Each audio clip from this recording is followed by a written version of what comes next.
Ready, get set, गो। रुक जा। ये हमेशा ऐसे ही करता है यार। तो चलिए शुरू करते हैं।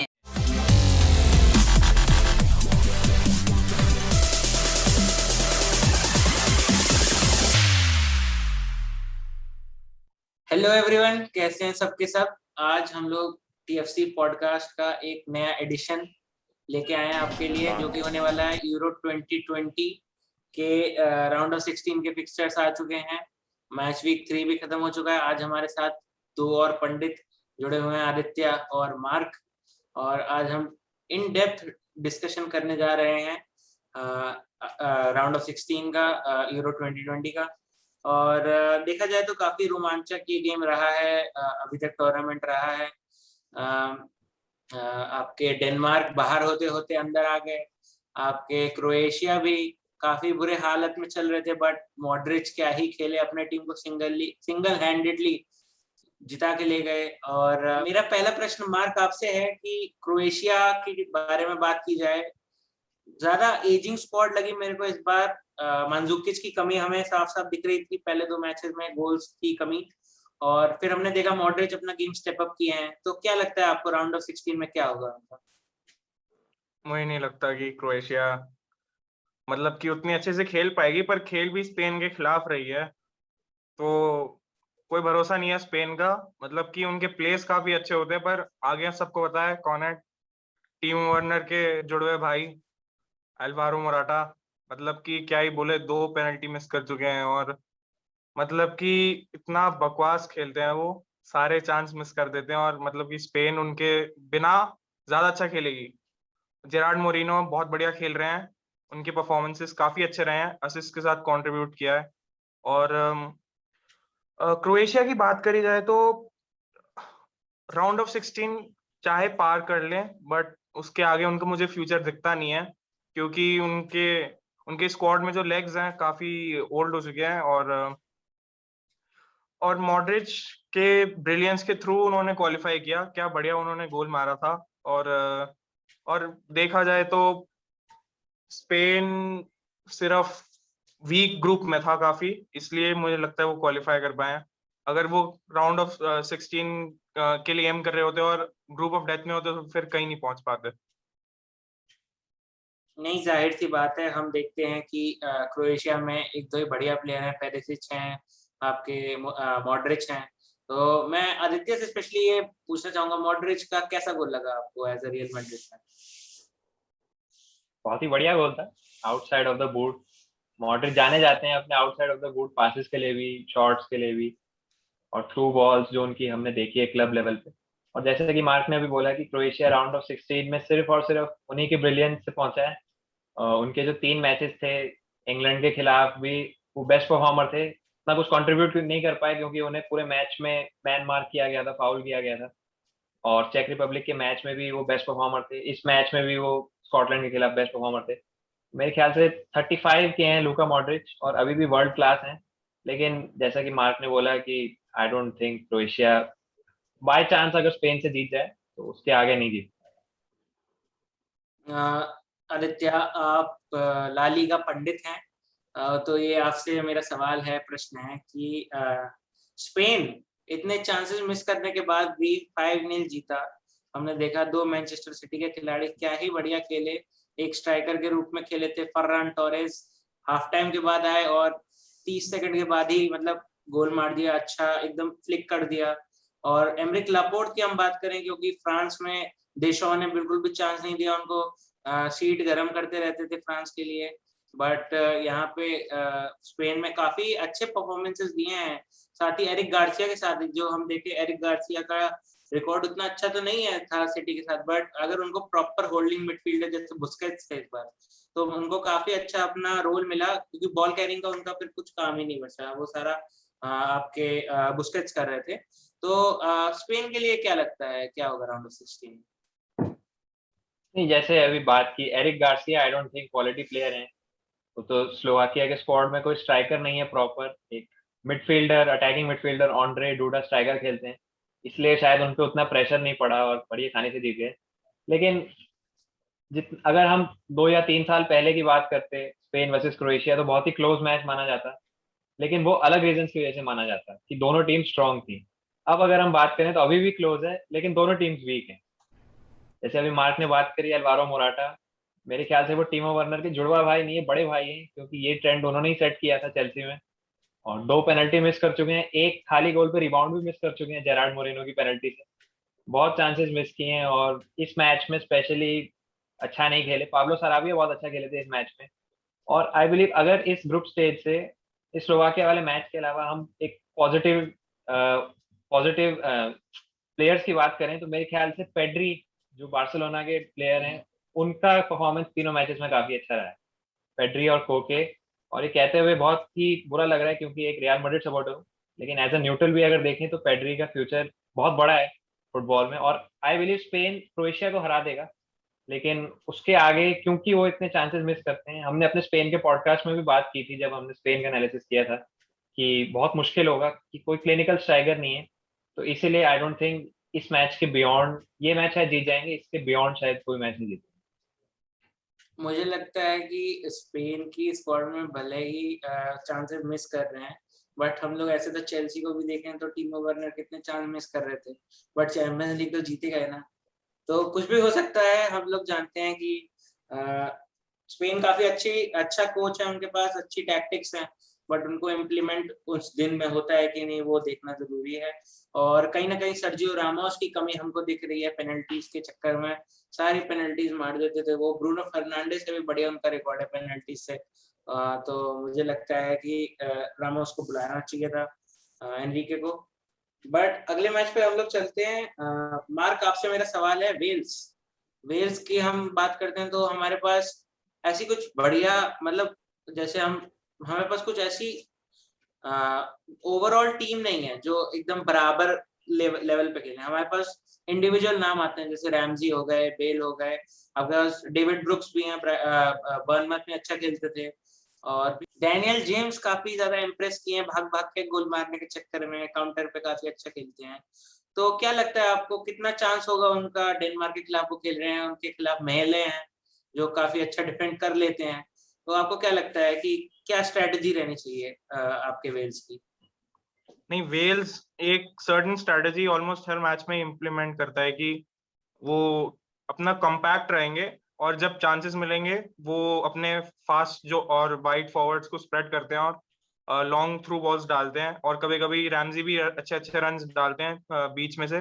और देखा जाए तो कीफर मूर बहुत बढ़िया वर्ल्ड कप प्ले करते हैं, और उनका गोल भी बहुत बढ़िया था। पहले मैच में देखा था टर्की के खिलाफ, एकदम दूर आके हेड किया था, फ्लिक हेडर मारा था बढ़िया सा। तो देखा जाए तो बहुत वैसे नाम नहीं है इस टीम में कि जैसे कि आप बाकी स्क्वाड्स में देखा जाए तो, लेकिन इस स्क्वाड में ये कह सकते हैं कि एक दूसरे के साथ मिल के खेलने वाली एक वो स्ट्रेंथ है। और स्विट्जरलैंड के खिलाफ देखा था कि कमबैक भी कर सकते हैं ये लोग, और वह बहुत बढ़िया खेली थी स्विट्जरलैंड, लेकिन इन लोगों ने सेट पीस से बहुत बढ़िया हेडर मारा था, जैसे बताया मैंने अभी। और सेकंड मैच में भी इन्होंने बहुत बढ़िया बढ़िया गोल मारे थे। और टर्की तो वैसे ही बकवास खेलती है, बहुत ओवररेटेड टीम है, और देख लिया पूरी दुनिया ने। टर्किश फैंस कमेंट नहीं कर रहे हैं, कहीं भी कहीं दिखते नहीं, वरना टर्किश फ्लैग्स वो पोस्ट करते रहते हैं। तो मुझे लगता है कि गैरेथ बेल बहुत की रहेंगे, उनके थ्रू बॉल्स काफी काफी बढ़िया थे, और डैनियल जेम्स के पेनिट्रेटिंग रन्स भी बहुत इंपॉर्टेंट रहेंगे।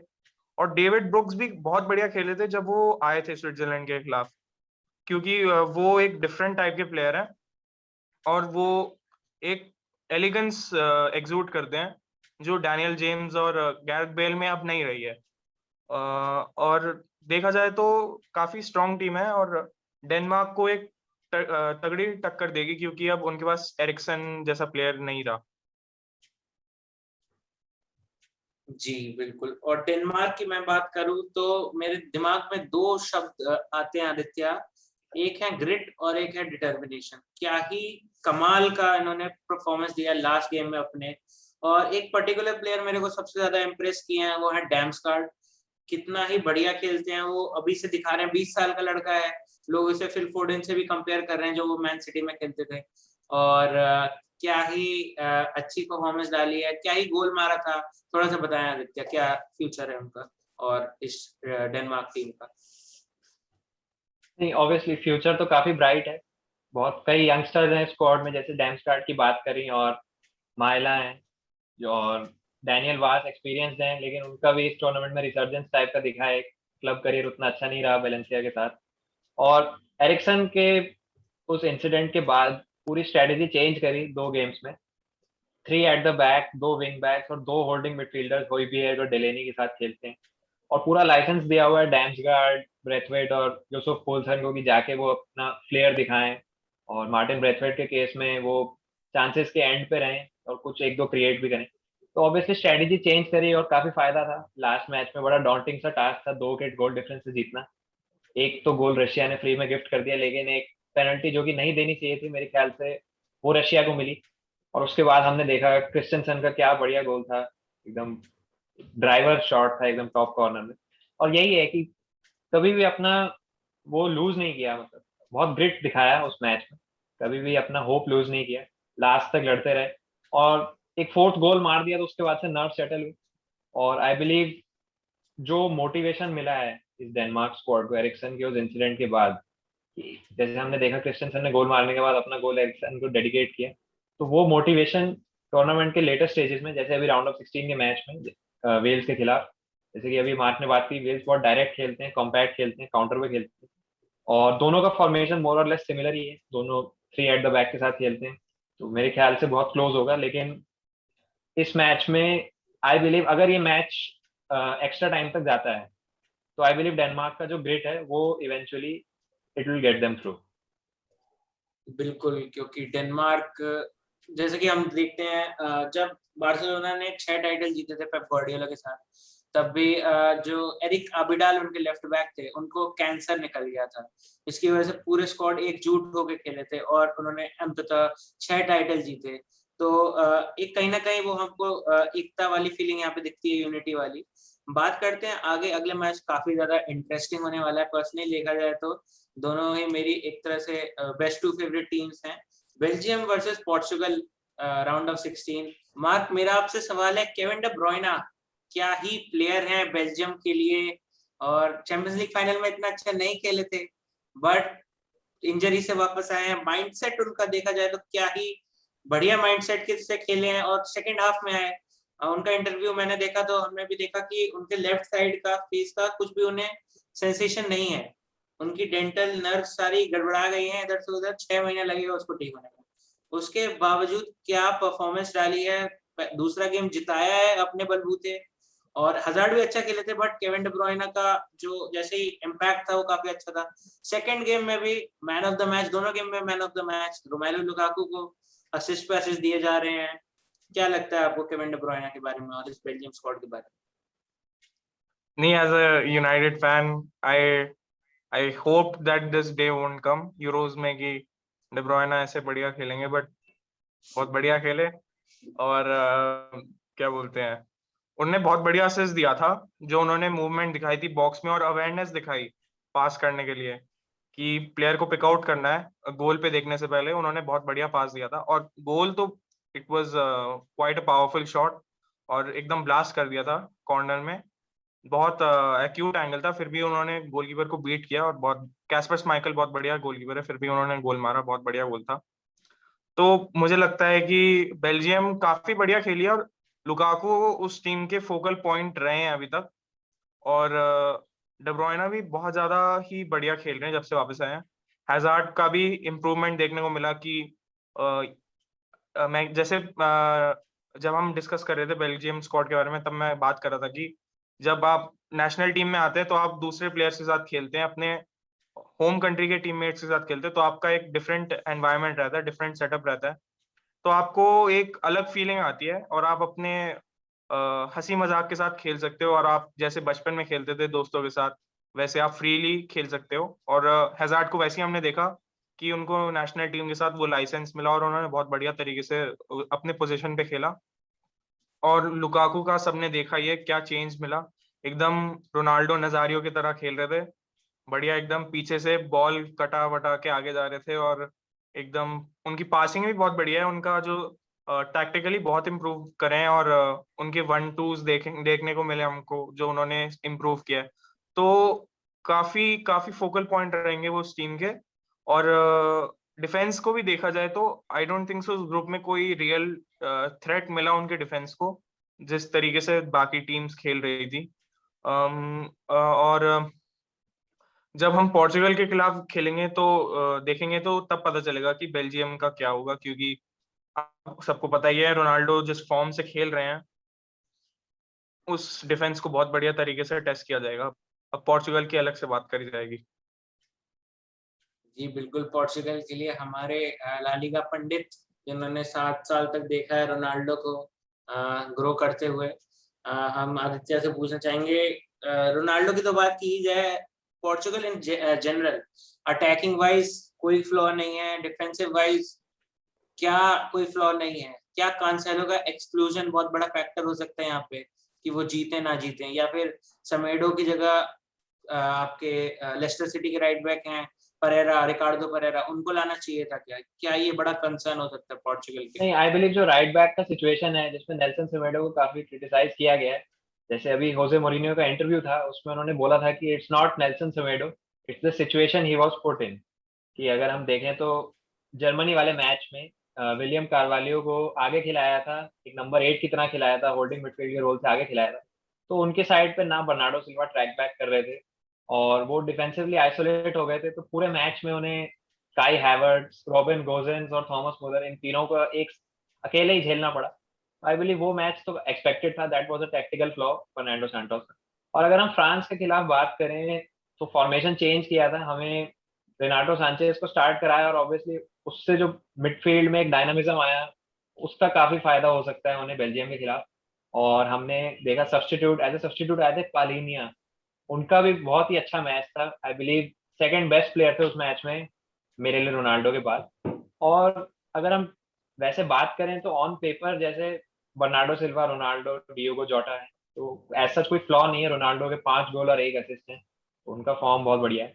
लेकिन अगर उन्हें जीतना है तो उन्हें मिडफील्ड में न्यूमेरिकली डोमिनेट करना होगा और एक अग्रेसिवनेस चाहिए होगी टीएलेमंस और डेंडोंकर जैसे प्लेयर्स के खिलाफ, और डिब्रोयना को हैंडल करने के लिए तो उन्हें रेनाटो सांचेज को खिलाना होगा।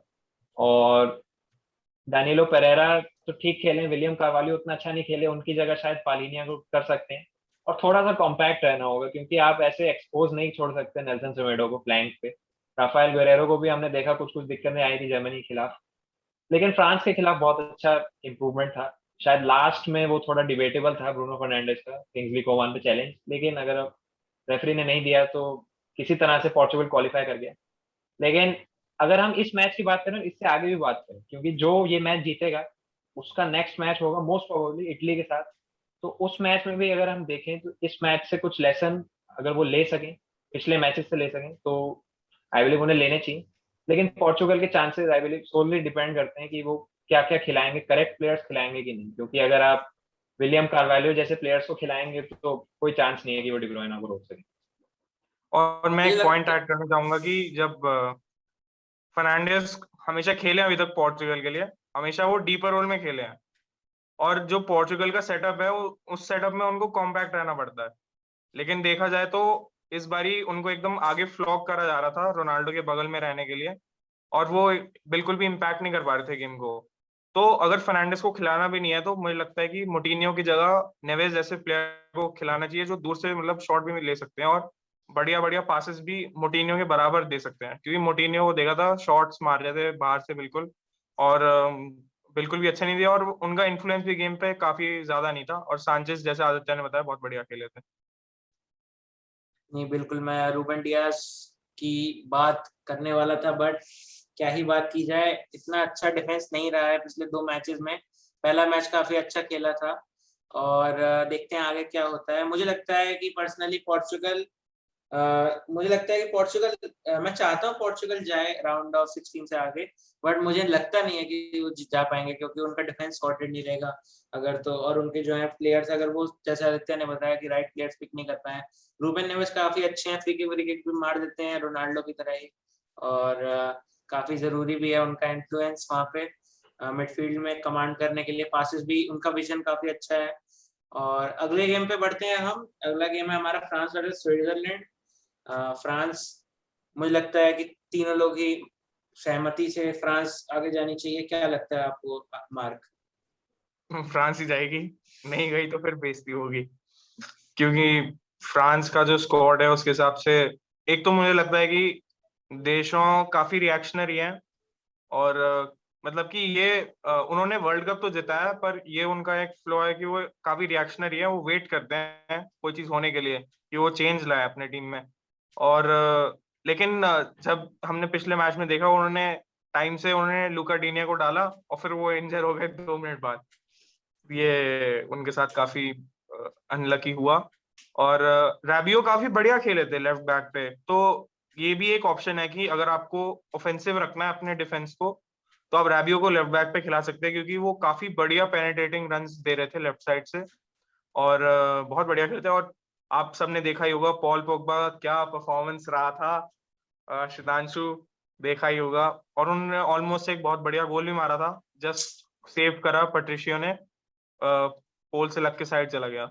उनका काफी बड़ा होल्ड रहेगा उस मैच पे। और देखा जाए तो ग्रीजमैन का भी रहना चाहिए, क्योंकि सेकंड हाफ में हमने देखा था कि ग्रीजमैन ड्रॉप डीप कर रहे थे, और वो जब प्ले को लिंक अप कर रहे थे तो फ्रांस बहुत ही बढ़िया खेल रही थी। और बेंजेमा का हमने रन देखा था, एकदम क्लिनिकल नंबर 9 थे वो। पोग्बा का बहुत बढ़िया थ्रू बॉल था, और बेंजेमा ने क्या बढ़िया फिनिश किया। तो मुझे लगता है कि France should go through easily. और अम्बापे का भी थोड़ा सा रहा है कि एक तो उन्होंने डाइव मेरे को बिल्कुल भी अच्छा नहीं लगा था, वो बिल्कुल भी पेनल्टी नहीं था, पोर्चुगल के खिलाफ बहुत बेकार डाइव था, जो बहुत लकी था फ्रांस को मिल गया वो पेनल्टी। वो मेरे हिसाब से तो कोई भी पेनल्टी नहीं देता। और अम्बापे थोड़े से जर्मनी वाले मैच के बाद थोड़ा सा उनका ड्रॉप था फॉर्म में। और देखा जाए तो France as a squad should be able to easily beat Switzerland. चलिए, इस गेम पे हम ज्यादा बात नहीं करते हैं, आगे बढ़ते हैं जरूरी गेम की तरफ। England versus Germany. बड़े नाम, बड़े कोच, बड़े दर्शन। नाम बड़े और दर्शन छोटे। कहीं ना कहीं इंग्लैंड की ये स्थिति रही है इस सीजन यूरोज में। आपके 3 मैचेस में 2 ही गोल मारे हैं, दोनों ही goal best player of the Manchester City Raheem Sterling ने मारे हैं। और मैं बात करना चाहूंगा आदित्य से पहले कि क्या लगता है आपको ये मैनेजर का क्या है सिस्टम? नहीं, काफी क्रिटिसिज्म किया जाता है गैरेथ साउथगेट का। हमने इंग्लैंड के एनालिसिस में बात की थी कि 2 होल्डिंग मिडफील्डर्स के साथ खेलते हैं, बहुत प्रैग्मेटिक है। लेकिन अगर हम इस पर्टिकुलर मैच की बात करें जो जर्मनी के खिलाफ है, जैसा कि हम देखते हैं कि एक डिफेंसिव फुल बैक के साथ खेलते हैं, काइल वॉकर ज्यादा आगे नहीं जाते, लूक शॉ को भी ज्यादा आगे जाने का चांस नहीं मिला है, और 2 होल्डिंग मिडफील्डर्स। मेरे ख्याल से जो जर्मनी का सिस्टम है इस टूर्नामेंट में, 3-4-3 गीगन प्रेसिंग सिस्टम, जिसमें उनका सारा अटैक उनके विंग बैक्स किमिक और गोजेंस के थ्रू डायरेक्ट होता है, और सेंटर से क्रूज डिक्टेट करते हैं प्ले को।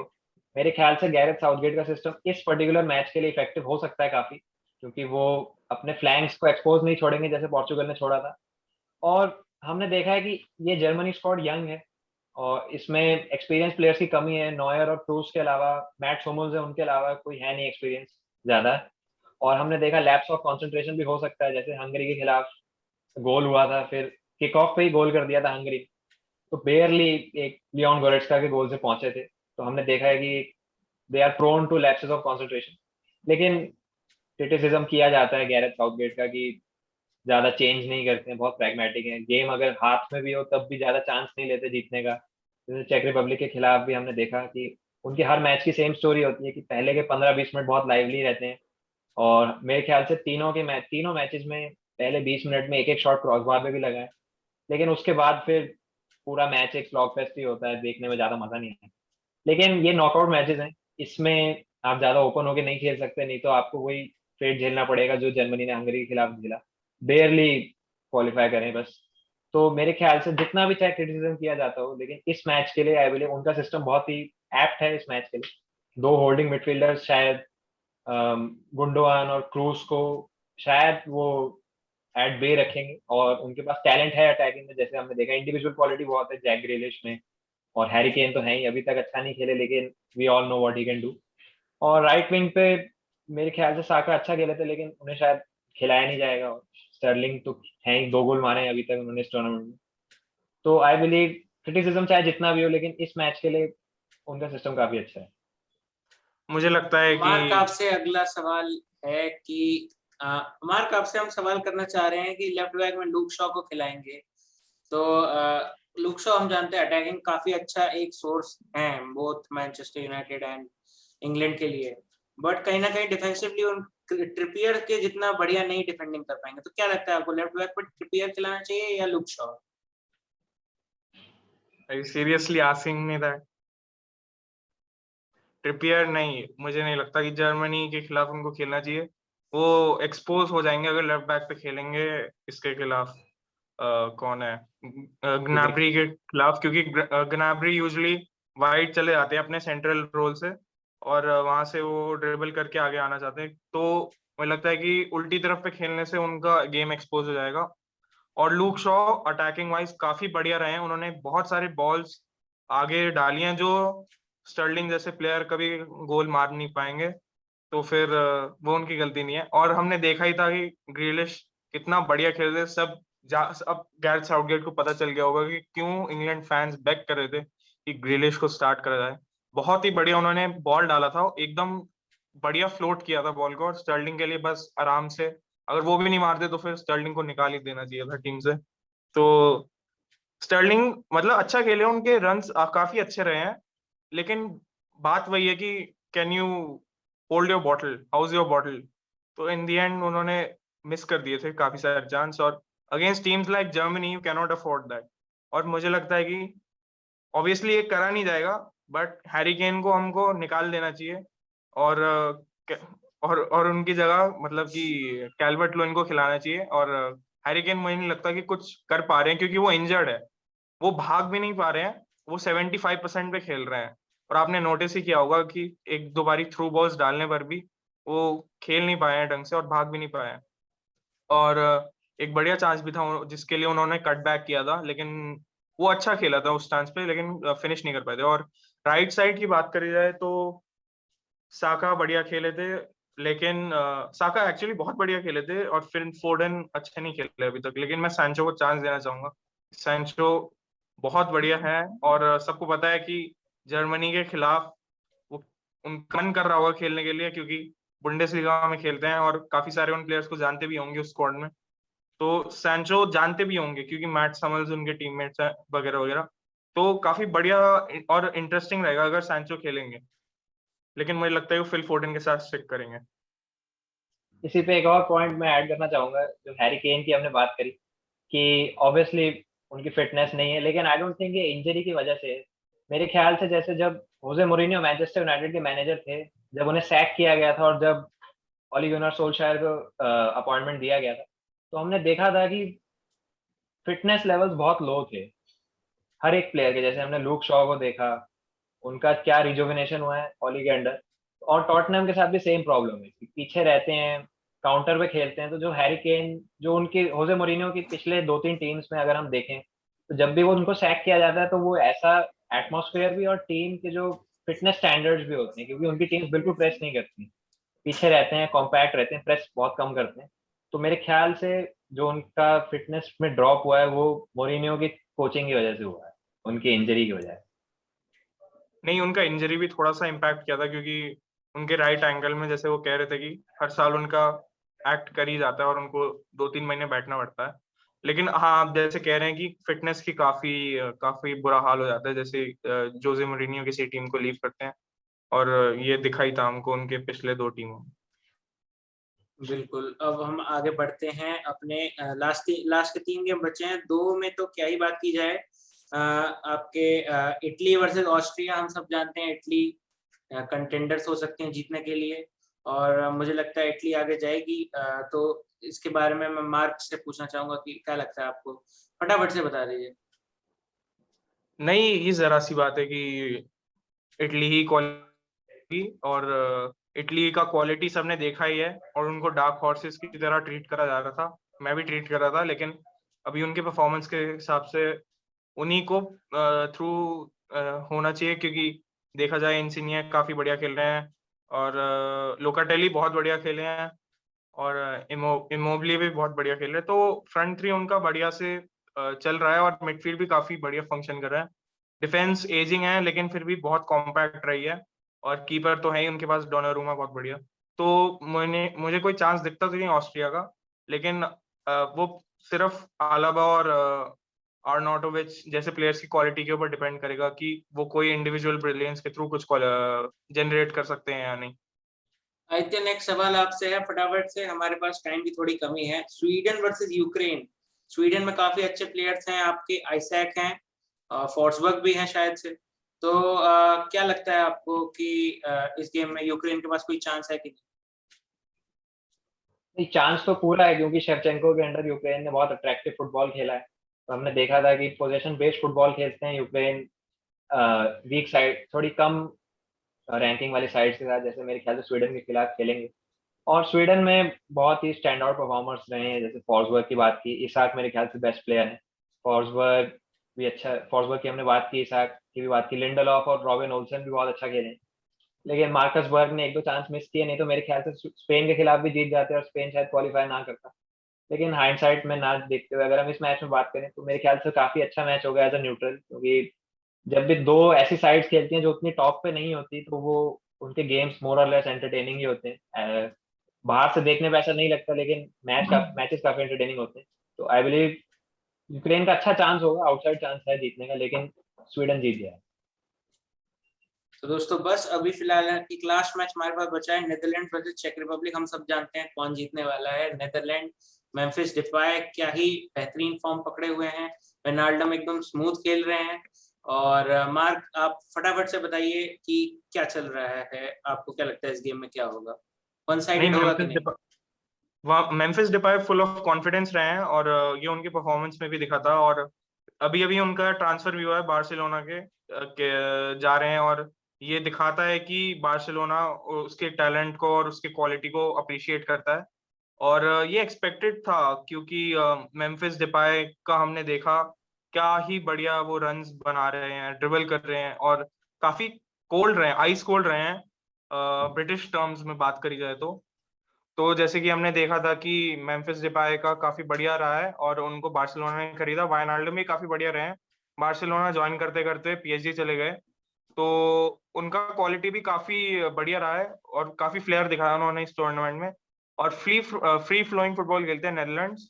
क्रिटिसाइज किया जा रहा था कि काफी डिफेंसिव रहते हैं, प्रैग्मेटिक है।